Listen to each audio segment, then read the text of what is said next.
Did you know that Amazon PPC could help you rank your product on page 1 organically on Amazon? In this video, I'm going to show you my exact strategy on how I do this. Now, my product has been ranked on page 1 for a handful of keywords for the last 3 or 4 years, and I did this by using Amazon PPC and a few other strategies I'm going to cover in this video. Now, what does ranking on page 1 on Amazon organically mean, and why is it so important? So, on Amazon, people are typing in search terms, right, in the search results, and your products can show up in the search results on page 1. If we look at some data, like some brand analytics data, usually 70 to 90% of all clicks and all sales happen in the first 3 positions. Now, this is for the majority of keywords. There's a lot of other keywords that you can get away with being on page 2 or 3 and still getting sales. But obviously, it's very important to rank on page 1 on Amazon to get a lot of sales. Now, here's the deal. You can rank on page 1 using PPC, but the problem is it's going to charge you, and the cost per click is going to be very high. When you're on page 1, it's a bidding. So the way that the bidding works is if you're at the bottom of page 1, you're going to pay a little bit less than the person who's in the middle, who's going to pay a little bit less than the person who's on the top, because the top is the highest bidder. So if you want to show up on the top of page 1, you're going to be spending a lot of money, which is going to cost you money to make sales. Now, if you're ranked organically, people are going to see you, they're going to click on you, and it's not going to charge you any money. Even if thousands of people click on you and only some of them buy, you're still going to make pure profit because you didn't get charged any money for all those clicks. With that being said, ranking organically, top of page 1 is very important, and you want to rank organically for as many keywords as possible. That's the goal. That's the dream outcome. How can I be the top of page 1 organically for every single keyword that is relatable to my product? So let me just dive into the exact strategy that I use to rank organically on page 1. Now, let me give you a little bit of context on how ranking organically works. The way that Amazon looks at it is basically it looks at products and it sees out of these products which of them are converting the most on certain keywords. So if someone types in the keyword electrolyte powder, scrolls down, clicks on my product and converts, that counts as a conversion towards my product for that keyword. Now, if my product is converting the most for that keyword, I'm going to be ranked the highest on page 1 organically. We know this because of something called search find buy. So back in the day, we were able to manipulate the ranks. We were able to rank organically by manipulating searches and people finding our product, clicking on it and buying it. So I would go and find 100 people and would say, hey, type in the keyword electrolyte powder, scroll down to my product, click on it and then buy it. And because that would register as a sale for that keyword for my product, and so many people were doing it, I would rank higher and higher and higher organically. Now, obviously, Amazon detected that and they started doing some things like rank 33, where they would test you by moving your product down, and if you're still converting, they realized that you were manipulating the organic rank and trying to get conversions by paying people to do so. So anyways, the mechanism of how organic ranking works is your product needs to convert the most for a certain keyword. Now, how much your product gets clicked on and how much your product converts is going to be based on the click-through rate and the conversion rate. The factors that affect click-through rate are your main image, your price, your reviews, your star rating, the things that when you type in a keyword and then you see the search results, it's the things that show up in those search results. I have a ton of videos talking about how to improve your click-through rate and conversion rate. And when it comes to conversion rate, optimizing conversion rate comes down to the rest of the images, the videos on the listing, title, bullet points, backend search terms, your brand story, premium A+ content, images on the reviews, and it's basically overall listing quality. And the reason that I share this is no matter what strategy I'm going to share with you right now, if you don't have a good click-through rate and a good conversion rate, you're not going to rank organically, because Amazon's going to look and say, people are seeing this product, but they don't want to click on it, or people are clicking on this product and they don't want to convert. This is not a good converting product. We're going to show it lower in the search. We're going to bring another one that converts better and move it up higher. So it's imperative that you have a really good click-through rate and a really good conversion rate. So here's how I rank. First, I'm going to do a little bit of keyword research. I like to do it either based on Helium 10 or the Search Query Performance Report. So let's start with Helium 10. With Helium 10, what I'm going to do is I'm going to download the Helium 10 Chrome extension. I want to use X-Ray. I'm going to type in my main keyword, electrolyte powder. I'm going to use X-Ray and show the top 10 competitors. It's basically to show me all the competitors. I'm going to sort by revenue, and I'm going to choose the top 10 competitors and run it in Cerebro. Now, when I run it in Cerebro, it's going to give me every single keyword that all of those competitors rank for. But that's going to be too broad. It's probably going to be 74,000 keywords. I've already done it on my product, so I know. Now, once I have those keywords, I'm going to add some filters to make it a little bit easier. So first of all, I don't want to show any keyword that's ranked more than position 60. Beyond position 60, it's not that important. I also don't want to show anything that has less than 500 searches a month. And on top of that, I want to do 8 out of 10 minimum ranking competitors. So what that means is give me the intersection of 9 out of those 10 products. Obviously, I don't want to do 10 out of 10 products. It might be a little bit too tight. 9 out of 10 will probably give me 50 keywords. So now I'm going to have a hit list of 50 keywords, and those are the most important 50 keywords that I want to rank for. You can also do this a lot faster with Data Dive. So with Data Dive, all you have to do is the exact same process, Helium 10 Chrome extension, choose the competitors, and then run a dive on them. And what that's going to do is it's going to run it in Data Dive, and it's just going to automatically sort all the keywords so you can see the top, highest search volume, most relevant keywords. Now, the other way, which I personally prefer, is using the Search Query Performance Report. I have an entire video on the Search Query Performance Report that I highly recommend you guys watch. But anyways, you're going to go into Seller Central, you're going to open up Brand Analytics, open up the Search Query Performance Report, and that's going to show you all of your keywords and how many impressions you're getting for those keywords, how many clicks, how many add to carts, and how many sales. So what I'm looking for is what keywords do I have the highest purchase share on, which means I'm converting amazing for those keywords. So people are coming into the listing from those keywords and I'm converting a lot. Now what I want to do is cross-check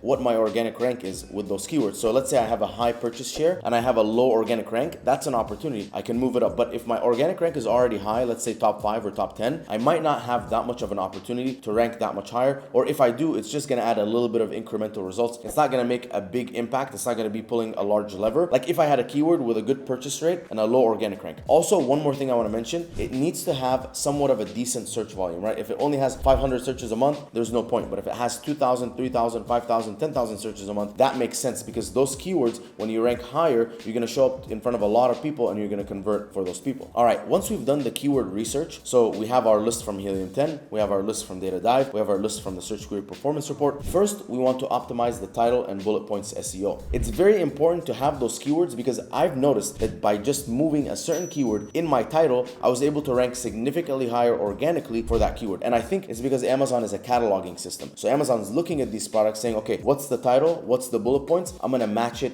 for these certain keywords. So if my product title is electrolyte powder, sugar-free electrolytes, for example, then I'm going to rank really high for the keyword electrolyte powder because Amazon says, okay, it's right there in the beginning of the title. It must mean that this product is incredibly relevant to that keyword. And by the way, guys, I'm putting out a video next week on exactly how to do this title and bullet points and even back-end search terms SEO optimization utilizing Data Dive. It's super simple, easy to follow. So make sure you stay tuned for that video. It's going to come out probably a week or 2 weeks after this video. All right, but SEO is not enough, right? Optimizing the title and bullet points is great, but now we have to push it a little bit further. Remember, the mechanism of how you rank high organically is you convert many and many times for that keyword. So by us optimizing the title and bullet points, we're just preparing the listing to convert well for that keyword. The next step is to start running ads on those keywords. But before you do that, you want to make sure that you're tracking, right? Because you don't want to just spend money on ads and not know what's going on. So what you're going to need is to build a tracker. I've built one. You can have my template. It's in the Amazon Growth Toolbox that I made. It has all of my tools and resources. The link is in the description for you to get it. But essentially what it is you're going to have the dates like day by day. You're going to have the ad spend on that keyword, and you're going to have the organic rank and sponsored rank for that keyword. So you can track what's happening to the rank as you spend money on ads. Campaign structure is going to be pretty simple. You need one campaign, one ad group, one keyword. And I like to do broad, phrase, and exact. So 3 campaigns per keyword, broad, phrase, exact, all different match types. I keep them as separate campaigns because they perform differently. I like to start with at least a $200 budget on the campaign. I'll start with a lower bid and I'll work my way up. But ideally, you want an aggressive bid and you want your PPC rank to be in the top 10. What that's going to achieve is by you showing up high with PPC, you're going to start making conversions with PPC. And as you make more and more conversions with PPC, your organic rank will start going up. That's why we have that tracker. We're trying to see, okay, once I achieve top 10 PPC rank, how much money am I spending? What's happening to my organic rank? And is it going higher and higher? If it's going higher, great. We keep waiting. At a certain point, it's going to plateau, probably in the top 5, top 10. Once it reaches that, we want to hold for 4 weeks and then slowly start tapering down the ad spend so you're not overspending. The ideal scenario here is to get to a high sponsored rank, lower the sponsored rank, get to a very low sponsored rank where you're not spending that much money. Organic rank stays the same. Now you're converting profitably without any ad spend. If you start spending money on ads and you notice that your organic rank is not going up, you probably have poor click-through rate and conversion rate, and you should probably stop spending money on that keyword, optimize your click-through rate, optimize your conversion rate, and then try again. And the key here is to do this with only one keyword at a time. If you do it across multiple keywords, it might hurt you. Now, there is a strategy where you take a root keyword and then you take other keywords around it that all share that same root. So let's say electrolyte is my root. It'll be electrolyte powder, electrolyte supplement, electrolyte hydration drink, electrolyte mix. Take all those keywords and try to rank for them all at the same time because they're going to provide a synergistic effect. However, that might cost a lot of money. If you have money to spend and you can spend that money on ranking, that's cool. But most of us want to be a little bit more conservative. We don't want to blow all of our money at once. So I want to pick one keyword at a time and do this with that one keyword. All right, guys, to summarize, you want to do your keyword research. You want to pick the keyword, optimize your title and your bullet points just so you're prepared, your listing is prepared, and then take that keyword, create single keyword campaigns. One campaign, one ad group, one keyword. Broad, phrase, and exact. Minimum $200 per day campaign budget. Start with a lower bid, work your way up. Track your sponsored rank. Make sure that that goes to top 10. Look at your organic rank every day. Look at your spend every day. Make sure that you're not overspending or you're not bleeding money. As your organic rank goes up, you want to monitor it. At some point, it's going to plateau. When it plateaus, you want to hold it there for 4 weeks. Hold for 4 weeks. Slowly start tapering down your ads and your ad spend and monitor your organic rank. Make sure it's not dropping. If it starts dropping, bring your ad ad spend back up, make sure that it stays ranking, wait maybe another 2 weeks, and then slowly start dropping down the ad spend. The goal is to have high organic rank, low sponsored rank. And remember, improving your click-through rate and your conversion rate is going to significantly help. If you have a really good click-through rate, really good conversion rate, all of this process is going to be way faster and way cheaper. And remember guys, my tracker, organic rank tracker, is in my toolbox along with all of my other tools. Get it, link in the description. And if you like this video, I did another one on ranking, which I think you guys are going to love. Make sure to check it out. Subscribe to the channel for that next video that I'm putting out on how to do SEO optimization with DataDive. It's super simple and it will really shoot up your SEO, which is going to help you rank organically for a lot of keywords. See you in the next video, guys.